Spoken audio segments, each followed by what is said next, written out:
وَتَوَاصَوْا بِالْحَقِّ، صرف اپنی نمازیں نہیں سیدھی کی، انہوں نے حق بات کی، جو جو سچائی دیکھی اس کی وصیت کرنی شروع کر دی لوگوں کو۔ بڑا مشکل کام، ٹروتھ لور ہونا بڑا مشکل ہے۔ صرف تو سچائی سے محبت ہر بندے کو ہوتی ہے، لیکن سسٹم کو للکار کے لوگوں کو سچی بات بتانا کہ لوگوں دوزخ میں جا رہے ہو بچ جاؤ۔ بخاری مسلم میں حدیث ہے، نبی علیہ السلام فرمایا تمہاری مثال پتنگوں کی سی ہے کہ آگ کے اوپر گرتے ہو اور میں تمہارے کمر بند سے پکڑ پکڑ کے تمہیں دوزخ کی آگ سے بچا رہا ہوں، یعنی میں بتا رہا ہوں کہ ڈر جاؤ، تم نے مرنا ہے، اللہ کے حضور پیش ہو۔ تو جو سچائی ہے، سب سے بڑی سچائی کیا ہے؟ اللہ کا تعارف۔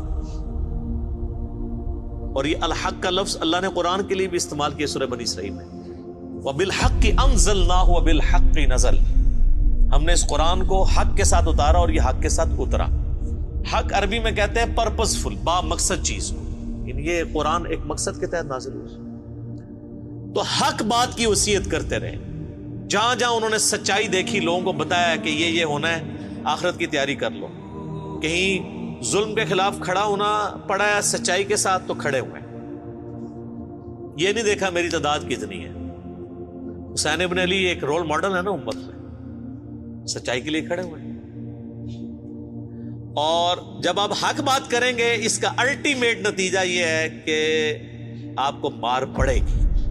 وَتَوَاصَوْا بِالصَّبْرِ، تو پھر مار صرف کھانی نہیں ہے، جس طرح حق بات کی تلقین کی ہے، صبر کی بھی لوگوں کو تلقین کرنی ہے، یعنی خود بھی مصیبت جھیلتے ہوئے صبر کرنا ہے، اور اس سے اگلے درجے کی چیز ہے کہ لوگوں کو بھی صبر کی تلقین کرنی ہے۔ یعنی جب آپ نے کسی کو بتانا ہے نا کہ میرے بھائی آپ رفع الیدین سے نماز شروع کریں گے، تو جو نماز نہیں بھی پڑھنے والے وہ بھی آپ کو سمجھائیں گے۔ آپ دیکھ لیں، آپ نماز نہ پڑھے، آپ کو کسی بڑے بزرگ نے نہیں کہنا کہ یار بیٹا تو نماز نہیں پڑھتا، لیکن آپ نماز رفع الیدین سے شروع کر دیں تو جو نماز نہیں بھی پڑھنے والے وہ کہتے ہیں دیکھو انہوں کیا ہو گیا۔ فرق دیکھا ہے آپ نے؟ گمراہی کا لیول دیکھا ہے اس قوم کا؟ تو اس لیے کہا جا رہا ہے جب آپ حق بات کریں گے نا، تو جس کو حق بتائیں اس کو ساتھ یہ بتائیں کہ بھائی اس حق کے بعد مصیبت آئے گی، پریشانی آئے گی، صبر بھی کرنا ہے۔ تو صرف حق بات کی وصیت نہیں کرنی، صبر کی وصیت بھی کرنی۔ یہ آخری دو شرائط جو ہے نا یہ بڑی مشکل ہیں، اس کے اوپر میرے بھائی بڑے بڑے لوگ آ کے فیل ہو جاتے ہیں۔ پہلی دو شرائط تو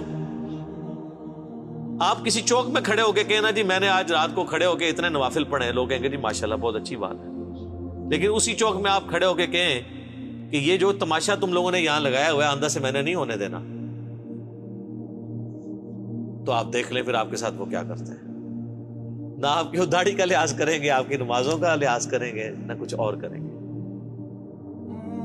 فوراً آپ کو مارنے کے درپے ہو۔ تو حق بات کی وصیت بھی کرنی ہے اور صبر کی تاکید بھی کرنی ہے، اپنے آپ کو بھی لوگوں کو بھی۔ اور یہ پرفیکٹ انداز میں نبی صلی اللہ علیہ وآلہ وسلم کی مبارک زندگی میں آپ کو نظر آتی ہے۔ صحابہ کرام کو آپ نے ٹرینڈ کیا تھا تمام حالات و واقعات کے،